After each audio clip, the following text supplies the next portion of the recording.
Maintenant que vous avez installé Visual Studio Community 2013, vous pouvez créer votre premier projet web grâce à cet outil. Donc lorsque vous lancez Visual Studio, vous avez l'affichage de la page de démarrage. Si vous l'avez perdue, sachez que vous pouvez la retrouver facilement en allant dans View, Start Page. Voilà. Autrement dit, en français, ça serait affichage, page de démarrage. Pour créer un projet, eh bien, il faut tout simplement soit démarrer le nouveau projet ici, soit, ce qui revient au même, cliquer sur File, New Project. Autrement dit, en français, fichier, nouveau projet. Peu importe la méthode, ça revient strictement au même. Une fenêtre s'affiche qui vous propose de choisir le modèle de votre futur programme. Alors, faites bien attention d'être sous le modèle Visual C#, et sous Visual C#, vous prenez Cloud, et dans Cloud, vous choisissez ASP.NET Web Application. Vous avez aussi la possibilité de changer le nom de votre projet. Par exemple, je vais l'appeler Web Application 001. Et vous pouvez changer aussi l'emplacement où vous allez stocker les fichiers et toutes les ressources de votre projet. Vous cliquez sur OK. À ce moment-là, un assistant vient vous demander des informations complémentaires. Il est possible que si c'est la première fois que vous utilisez cet assistant, cette case soit cochée, c'est-à-dire héberger l'application dans le fameux cloud, vous le décochez, vous vérifiez bien que vous avez choisi le modèle empty et vous allez ajouter les dossiers qui sont relatifs aux web forms. Autrement dit, vous allez créer des formulaires web ou si vous préférez des pages web qui vont héberger votre programme. Donc vous cliquez sur OK. Alors il est possible que vous ayez un affichage un peu déroutant comme celui-ci. Dans ce cas-là, vous cliquez sur View, Solution Explorer, et vous voyez apparaître l'application que vous venez de créer. Donc dans cette application, il faut maintenant rajouter une page web, un formulaire. Pour des raisons pratiques, je vais déplacer ma fenêtre Solution Explorer. Donc pareil pour la fenêtre des propriétés, que je vais positionner juste en dessous Solution Explorer. Et donc maintenant, vous devez créer une page web, autrement dit un formulaire web. Vous faites un clic droit sur votre projet et vous demandez d'ajouter une webform. Donc vous donnez un nom à cette webform. Sur une version française, je vous conseille d'indiquer le nom défaut. Sur une version anglaise, vous mettrez default. Pourquoi ce nom? Eh bien, c'est parce que dans les paramètres par défaut du serveur de JS, les documents par défaut sont notamment default.asp, default.html, etc. Bien évidemment, c'est un paramétrage qui se modifie. Vous cliquez sur OK, et là, vous voyez qu'une page default vient d'être créée. Donc, dans un premier temps, nous allons surtout utiliser le mode Design, qui est le mode ici. Donc, vous cliquez sur cet onglet, et vous voyez apparaître un label Body, avec un cadre dans lequel vous pouvez saisir des informations. Nous allons faire un premier exemple tout simple. Donc, dans cet exemple, vous allez poser une question. Par exemple, quel est votre acteur ou quelle est votre actrice préférée ou votre mannequin? Quel est le nom de votre acteur ou actrice préféré? Le texte qui va s'afficher sur la page. Maintenant, il faut prévoir un endroit où la personne va pouvoir saisir cette information. Donc là, je vais faire 2 fois tabulation et je vais ouvrir une fenêtre supplémentaire qui est la fenêtre des outils. Donc vous allez dans View et vous choisissez Toolbox, outils. Et vous voyez les différents outils qui sont à votre disposition. Donc je vais prendre, pour saisir l'information ici, un contrôle, puisque c'est son nom précis, un contrôle bien connu qui est le contrôle textbox. Donc je fais un simple double clic de façon à automatiquement positionner la textbox à l'intérieur de ma page. Une fois qu'elle est positionnée, je vais lui donner un nom. Donc c'est la première chose à faire, c'est donner un nom à votre textbox. Donc pour cela, vous avez les propriétés qui s'affichent ici. La boîte des propriétés est organisée de la façon suivante, c'est que vous avez des sections que vous pouvez réduire et qui vous permettent de saisir des informations ou de modifier des informations par défaut. Par exemple, le nom de la textbox, eh bien, on va lui donner un nom significatif et notamment, je vais l'appeler tout simplement acteur textbox. Alors, il y a un usage qui veut que ces noms commencent par une minuscule et le reste des caractères ont la première lettre, autrement dit la capitale de chaque mot, en majuscule. Donc, je vais mettre acteur nom, text box. Je fais entrer, et vous voyez apparaître ici le nom qui a été donné. Quand vous avez une saisie sur Internet, par exemple, il faut un moment valider.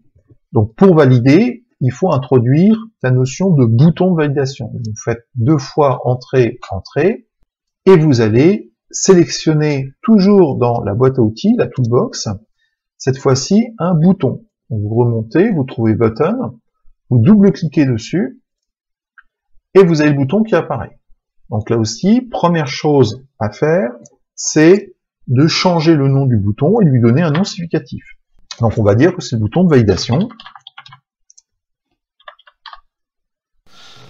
Vous venez de changer le nom interne du contrôle et le bouton s'appelle maintenant Validation Button. Cela signifie que dans vos programmes, lorsque vous aurez besoin de manipuler ce bouton, par exemple, est-ce qu'il a été actionné ou pas, eh bien vous allez faire des tests sur un objet qui s'appelle Validation Button. Tout comme dans le textbox où vous avez changé le nom interne, vous venez de changer le nom interne du contrôle bouton. Maintenant, j'aimerais aller un peu plus loin. Dans l'affichage du bouton, vous voyez marqué Button. Donc maintenant, vous allez changer le texte du bouton. Donc pour cela, vous avez besoin d'aller dans la zone qui s'appelle Appearance, apparence, et notamment, vous allez changer la valeur qui est par défaut button du texte. Et vous mettez OK. Vous faites Entrée, et vous voyez que automatiquement, le texte du bouton a été modifié. Donc l'intérêt des paramètres, des propriétés qui sont ici, c'est de modifier le paramétrage justement de vos contrôles. Allons encore un petit peu plus loin. Vous avez demandé la saisie d'un acteur ou d'une actrice préférée. Vous validez la saisie par OK, mais ce qui serait bien, c'est de faire un retour, ce qu'on appelle un feedback à votre utilisateur, de façon à ce qu'il sache que sa saisie a bien été enregistrée. C'est toujours un peu le suspense quand on clique sur le web sur un bouton. Est-ce que ça a été traité derrière? J'en suis pas certain. Sauf si le développeur a prévu de me faire un retour en me disant « Votre saisie a bien été prise en compte ». Donc, tout de suite derrière « OK », je fais 2 fois Entrée. Et là, maintenant, il faut une zone dans laquelle vous allez vous-même afficher un message. Par exemple, « Votre saisie a bien été prise en compte ». Pour cela, retournez sur Toolbox. Et dans Toolbox, vous avez notamment un contrôle qui s'appelle Label.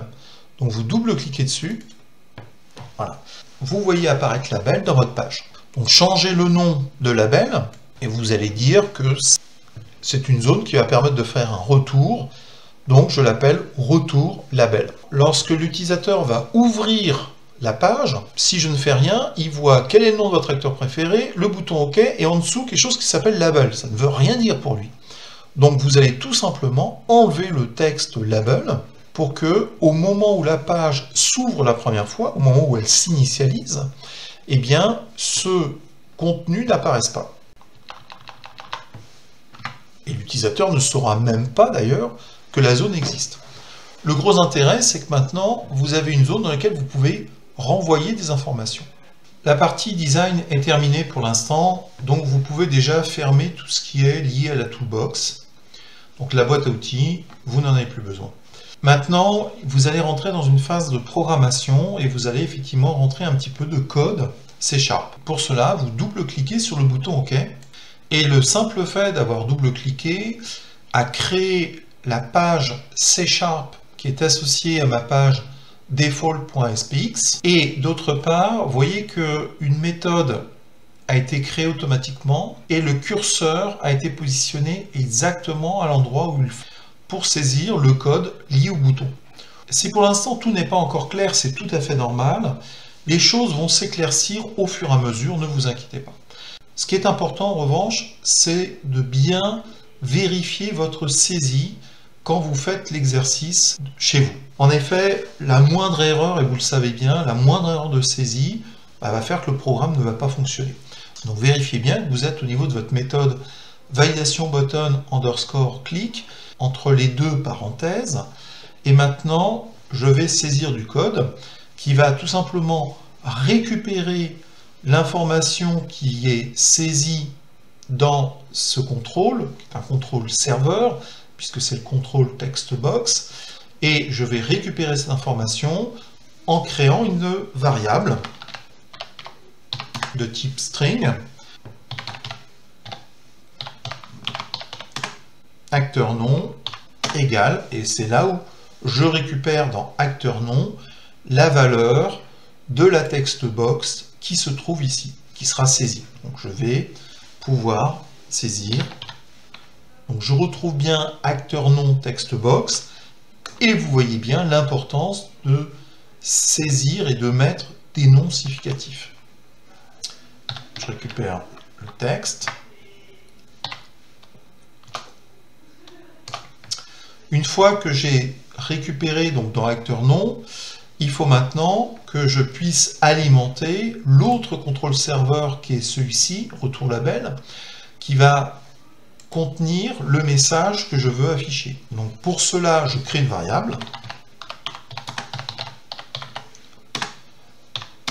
qui va contenir un petit message.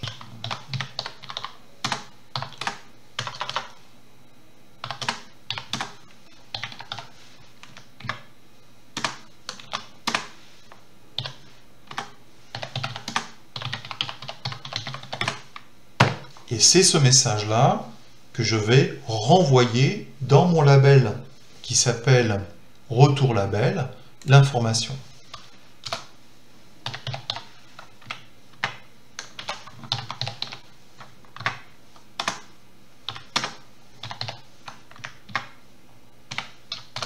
Donc vous avez 3 lignes à saisir pour que le programme fonctionne. Vous enregistrez et vous pouvez exécuter dans votre navigateur l'application.